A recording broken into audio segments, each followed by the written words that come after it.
Olá, muito boa tarde. Continuamos hoje com a atenção centrada na encíclica ambiental do Papa Francisco e queremos olhar os desafios que esta coloca à própria Igreja. Até que ponto as comunidades assumem a sua responsabilidade e empenho na defesa do meio ambiente? Contamos uma vez mais com Miguel Panão, professor universitário, com quem iremos conversar dentro de instantes. Para já, os temas da atualidade religiosa. Trabalhar em parceria é a única forma de promover o desenvolvimento local, assim pensa a Confederação Nacional das Instituições de Solidariedade. Está aí o quadro comunitário de apoio ao desenvolvimento local e a CNIS reuniu com as associações de desenvolvimento para concertarem práticas que permitam um melhor acesso ao financiamento e assim potenciem os projetos locais que têm em curso. Presentes muitas modalidades de apoio social que dão resposta às necessidades que se fazem sentir a nível local. Procuramos responder aos problemas que existem.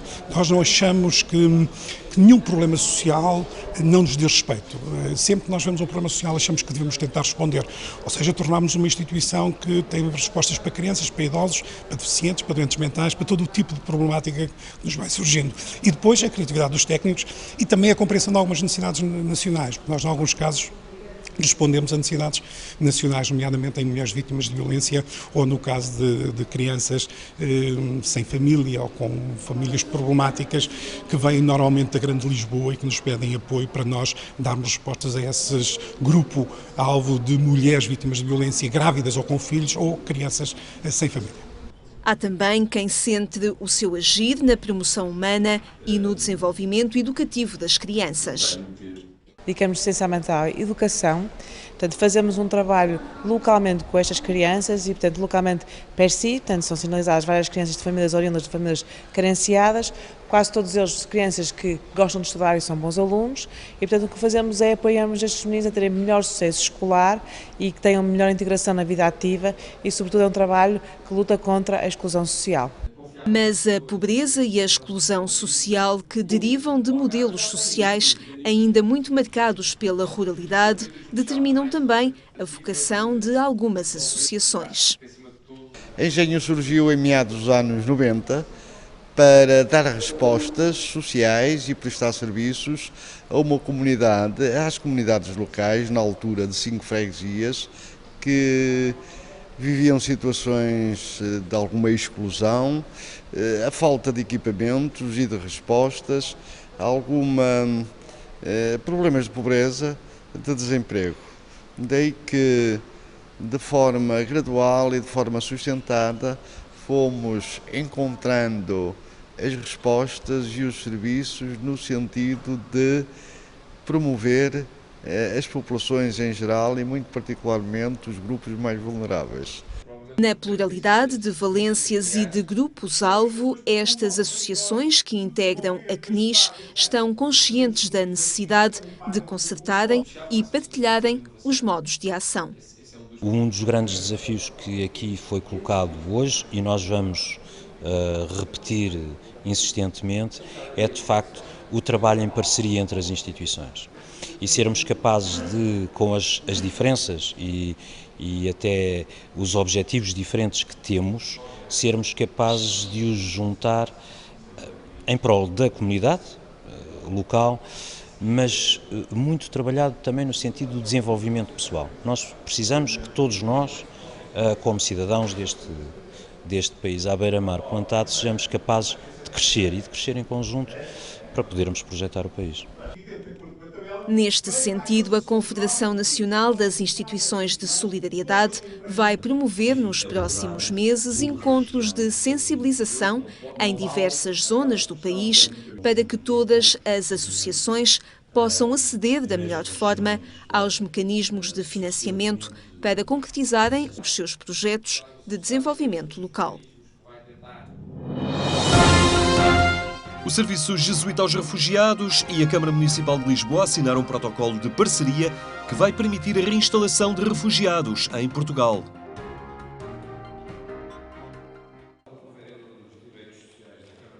Acolhimento, integração e capacitação de refugiados que chegam a Portugal. Esse é o objetivo do protocolo de parceria assinado entre o Serviço Jesuíta aos Refugiados e a Câmara Municipal de Lisboa. Em causa, o desenvolvimento de iniciativas que possibilitem o reinício de muitas vidas. Este protocolo também confirma, e vem confirmar, é que é possível realizar o bem, fazer o bem, com organização, com espírito de solidariedade, mas também com rigor, de modo a que possamos garantir às pessoas que aqui chegam, de facto, possibilidades de elas reiniciarem as suas vidas, de vencerem as adversidades. Estamos a falar de um grupo que vem para Portugal, neste grupo de reinstalação, de cerca de 45 pessoas, o que é manifestamente inexpressivo do ponto de vista global. Se olharmos para os números globais, estamos a falar neste momento, o mundo tem 60 milhões de populações refugiadas ou migrantes deslocados internos. O Serviço Jesuíta aos Refugiados vai fazer o acompanhamento do processo de integração de refugiados integrados num programa da União Europeia e do Estado português. Ajudar as pessoas na aprendizagem do português, na capacitação, na formação e na integração destas pessoas, por via também do acesso ao mercado de trabalho, mas no acesso, enfim, aos direitos fundamentais que estas pessoas têm, ajudando-as, com certeza, no seu processo de integração, que é um processo longo. A Câmara Municipal de Lisboa coloca meios já disponíveis ao serviço dos refugiados. A habitação, a possibilidade de formação e de reconhecimento de habilitações técnicas e outros apoios de nível jurídico, ou seja, também um conjunto de serviços que a Câmara já tem e que podem ser utilizados pelos refugiados por via da JRS. Temos que olhar com seriedade para as possibilidades que temos e tentar criar condições para que elas venham, porque há campo, há espaço de trabalho, há espaço de vivência e queremos que essas pessoas venham para Portugal.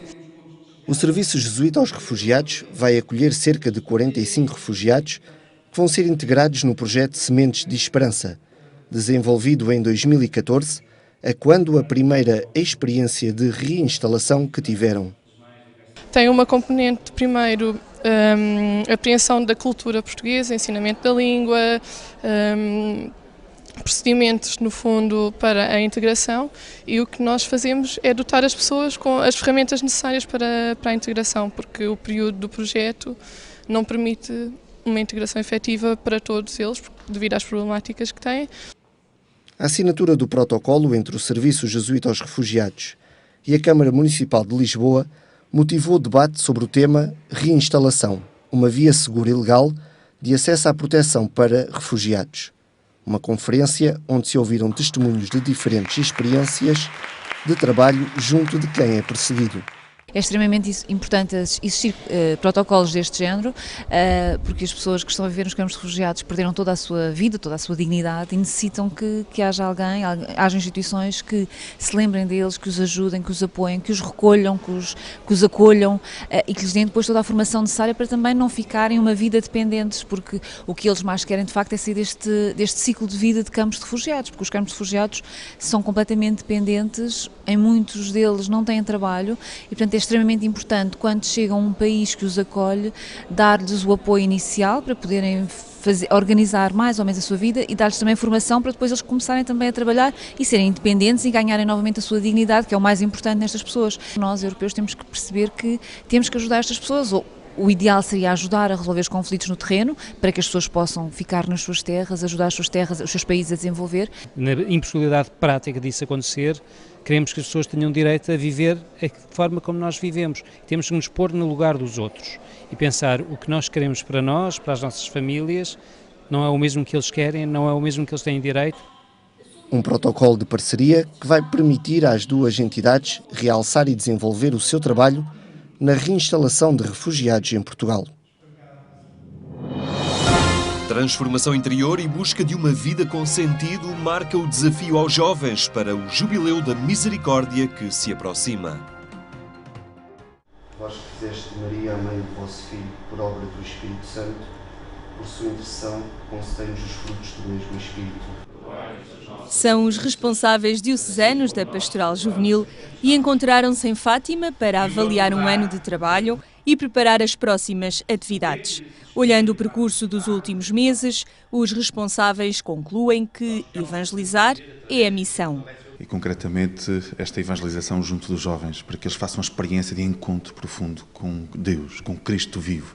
E este Cristo vivo que os leva a criar uma identidade, uma pertença e a assumir um compromisso.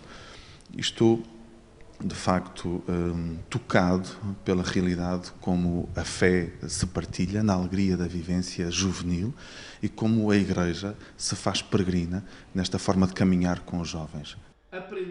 E os jovens buscam sentido para a vida, itinerários sólidos que respondam às questões que colocam perante a vida. Passa por aqui a preparação para a Jornada Mundial da Juventude, que se vai realizar na Polónia e que coincide com o Jubileu da Misericórdia, convocado pelo Papa Francisco.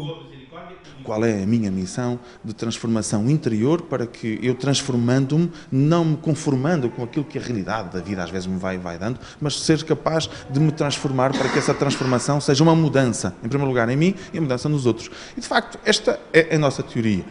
Agora, que meios e que estratégias é que iremos adotar? Indubitavelmente, claro que a preparação para a Jornada Mundial da Juventude, e aqui em vários eixos, na formação, e esta formação sempre com uma boa informação, para que todos os secretariados, todos os jovens, todos os movimentos reconheçam esta força de caminhar, para que a jornada não seja mais um evento, mas seja de facto este encontro com outros jovens, com Deus, e que me leve de facto a viver uma cultura diferente. Até lá, as dioceses vão receber a peregrinação da Cruz da Juventude, uma ocasião para preparar a Jornada Mundial. Mas a marcar a agenda da Pastoral Juvenil está também o Festival J, que desta vez desce até ao Algarve, de 31 de julho a 2 de agosto. Estamos em velocidade de cruzeiro nesta preparação, ansiosos que chegue o dia de início do Festival J, para viver, de certeza, uma experiência única para os jovens do Algarve, pois é a primeira vez que o Festival J desce ao Algarve e estamos ansiosos por esse momento. A Pastoral Juvenil com uma agenda preenchida de propostas para os jovens, iniciativas que querem propor a fé e construir uma vida com sentido.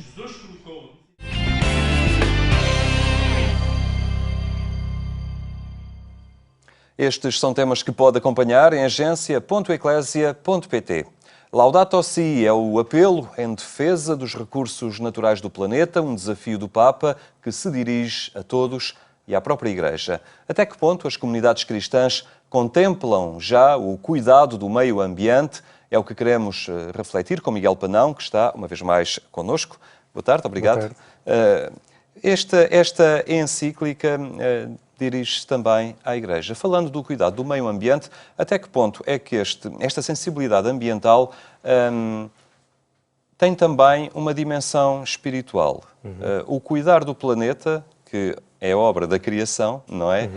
Tem desde logo uma implicação muito direta na forma como vivemos a fé. Sim, eu acho que o Papa nesta encíclica, em primeiro lugar, se calhar uma chamada de atenção. Nós da vez passada falámos de que era uma encíclica para todos, certo?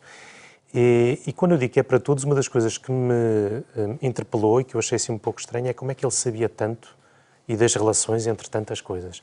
Ele mistura ciência com filosofia, com teologia. Eu disse, mas como é que ele sabe isto tudo? Como é que é possível? Ele tem tanto para fazer, imagino eu. E depois percebi, olha para as referências.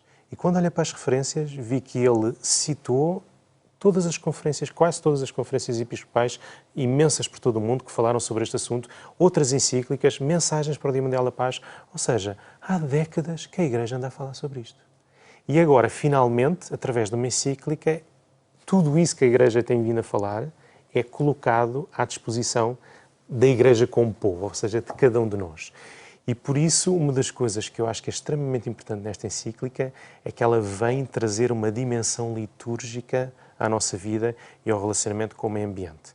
Porque se há uma vocação, ou aquilo que Deus nos chama a cada um de nós, é a três vertentes. A primeira é um relacionamento com Deus, é óbvio.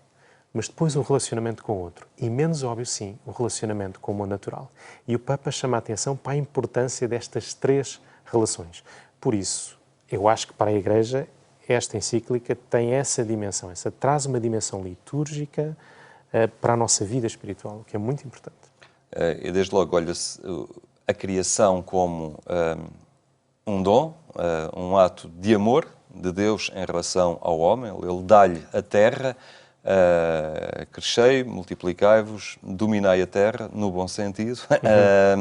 E logo há aqui uma obrigação também de saber utilizar este dom que Deus põe à disposição do homem. Sim, mas por uma razão muito simples e eu diria bastante profunda, que é o seguinte: quando Deus cria, e a criação é-nos dada, digamos assim, quando eu digo que é-nos dada, eu tenho assim um certo receio. Porquê? Porque uma das coisas que o Papa chama a atenção nesta encíclica é que nós somos terra. Nós somos também natureza. Não estamos à parte da natureza, mas fazemos parte da natureza. E isso traz logo uma dimensão diferente. A segunda é, e que eu acho muito interessante esta ideia, é que o universo, não só a Terra, mas o universo todo, onde a Terra se inclui, é uma forma de Deus nos falar. Portanto, qualquer dano que nós geramos a essa criação é como se estivéssemos a impedir que Deus nos falasse. E por isso é que eu estava a dizer que tem uma dimensão litúrgica. É porque, a um dado momento, eu acho que ele é um bocadinho, como é que eu te explicar? É um bocadinho chocante. Porque um crime contra a natureza é um crime contra Deus. É um pecado, ou seja, é uma falta. Ou seja, eu quando faço um dano ao meio ambiente, eu deveria me confessar. É a forma como eu leio. Ou pelo menos levada às últimas consequências. Eu acho que isto traz à nossa vida espiritual a dimensão daquilo que é o relacionamento com este meio ambiente. Que é um livro através do qual Deus nos fala e que se calhar não estávamos tão atentos como a partir de agora eu espero que estejamos. Então, uma vez mais, os crentes são interpelados à partilha, a renunciar à avidez, avidez desenfreada pelos recursos naturais, mas a utilizá-los na medida das suas necessidades e não numa dimensão de assambarcar, ou de posse, ou de consumismo desenfreado. Exatamente. É o que tu dizes. Repara, as implicações práticas são evidentes. Como é que nós somos capazes de viver esta encíclica do ponto de vista litúrgico, do ponto de vista da Igreja? Bom, devemos renunciar, que é uma coisa que podemos fazer quando olhamos para os pobres, mas também relativamente à natureza. Mas esta renúncia não é a renúncia pela renúncia, mas é renunciamos porque damos. Por exemplo, um dos exemplos que eu costumo pensar é como é que nós podemos agir concretamente. Eu diria, por exemplo, irritar-me menos. Porque se eu me irrito menos, quando estou a conduzir, carrego menos no pedal, logo pelo menos. E isso tem implicações logo imediatas. Posso tomar banho durante menos tempo. Porquê? Porque se calhar dou água. Dou água parece um bocadinho, mas como é que eu, pequeno... Pois, mas é exatamente aí que o Papa nos convida a concretizar. O Papa convida-nos a concretizar isto no cotidiano. Nas coisas todos os dias, as mais pequenas. Não as fazemos porque as fazemos, mas fazemos porque lhe damos esta dimensão espiritual às coisas. E isso, na minha opinião, dá-lhes um sentido e significado completamente diferentes. Essencialmente, eu diria que é isto. Há aqui margem, podemos dizê-lo, para trabalhar uma espiritualidade do ambiente, digamos assim, quase um itinerário de santificação pessoal no respeito pelo ambiente, porque isso é também respeitar o próximo, não é? É preservar lugar nesta casa comum para que ele também possa viver e tenha uma vida em qualidade, repartir tal comunhão entre todos. Exato, ou seja, esta ecologia integral que o Papa fala, que faz uma síntese da ecologia humana, ou seja, da relação entre os seres humanos, não como a sociologia viu em tempos, que era a relação entre o homem e o meio ambiente, mas a relação entre os seres humanos, que é algo de novo que veio trazer São João Paulo II. E depois, a ecologia ambiental, digamos assim, esta síntese na ecologia integral, permite-nos perceber uma coisa que eu acho muito interessante. É que quando olhamos para a natureza, devíamos ver uma etiqueta, tal como nas nossas roupas, não é? Made in China, made in Portugal. Nós devíamos ver made in Trinity, ou seja, feita na Trindade. Porque quando nós olhamos para a natureza e vemos que tudo está interligado, tudo está relacionado, não era o que eu devia esperar de um Deus que é Trindade, um Deus que é unidade na diversidade e que no mundo natural se manifesta numa unidade na biodiversidade. Ou seja, aquilo que vemos na natureza é precisamente aquilo que eu esperaria de um Deus trindade. Por outro lado, uma das coisas que o Papa chama a atenção nesta encíclica é deste fazer a experiência de Deus, da presença de Deus através do mundo natural. E daí aquilo que tu dizias, não é? Este caminho de santificação ocorre precisamente disso. Significa que é mais evidente o nosso próximo ser uma outra pessoa humana, mas o Papa convida-nos a trazer para este próximo também o mundo natural com quem podemos estabelecer um relacionamento. Porquê? Porque ao estabelecer esse relacionamento fazemos uma experiência da presença de Deus. E é depois a presença de Deus no mundo natural que faz desse mundo natural um outro com quem eu me posso relacionar, com quem eu me posso amar. Isto não tem nenhum romanticismo. É simplesmente fazermos uma experiência diferente de unidade que se calhar antes era mais fácil com os seres humanos, mas que agora fazemos também como natural. E eu acho que isto dá uma dimensão muito maior à nossa vida e também a uma santificação pessoal, mas coletiva. E, ou seja, em termos de igreja, dá-nos uma identidade muito mais coletiva do que se calhar anteriormente poderíamos pensar. E eu acho que isso traz uma dimensão nova ao nosso caminho espiritual.